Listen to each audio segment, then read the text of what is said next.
Hey y'all, so we just went into San Francisco again this morning, into the city, but we went to some other areas that kind of showed all the different people who really live in the city, and I'll tell you what, it was really haunting and saddening to visit San Francisco, and it's really heavy populated homeless districts. I am just in total awe, and I'm angry, and I feel really heartbroken right now. I feel like San Francisco, in my opinion, has surpassed the concept of gentrification, to be honest. It's more than that. It's grosser than that. There's a housing crisis where I don't even think it matters what your income is, like your income to rent or income to mortgage ratio, whatever that is, right? To be able to afford a home in a city. People are coming here, I'm convinced of it. And even just by looking up some of the numbers and the demographics and just the income and what's going on in San Francisco, they're coming here with wealth that they already had, okay? So they're paying for these homes with this additional wealth, and that's what's allowing them to purchase these homes and to live here and to further gentrify the area. And it's not sustainable, and that's part of, I personally believe, part of the housing crisis that's happening right now in San Francisco. I mean, you know, I'm from Boston. I've lived in Providence for a long time, or near Providence, so I know what homelessness is. I've seen homelessness. I don't know what homelessness is. I haven't experienced it in a really long time, although I have experienced it. So I can only ask you to trust me and believe me that this is a whole new level.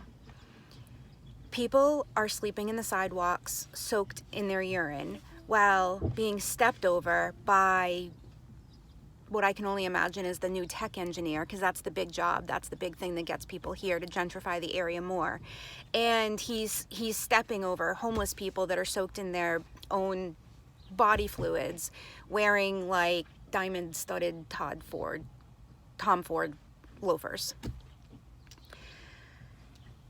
And here we are, we're about to go check out this really amazing progressive bookstore. I talked about it yesterday, City Lights, and they're great. They not only sell incredible books, but they're known for selling somewhat radical progressive authors' books when nobody else will publish them, rather, because they also do publish. And we're ready to celebrate the historic impact of the progressive-minded hippies. While hungry people are literally picking up the crumbs behind people walking with their $13 cheese Danish in their hand. And these people are like walking behind, hoping and waiting for a crumb to drop on the ground. And I'm just wondering, these people just keep walking.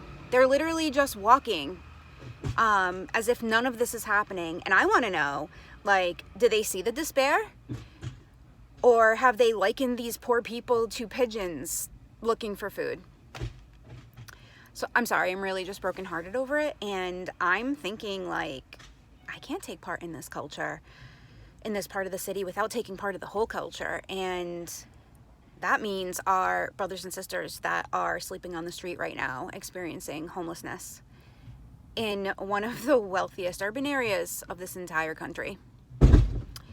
I walked past dozens of people experiencing homelessness so that I could have the privilege to cross the street to go to a Blick art store so that I could purchase $4 markers, okay?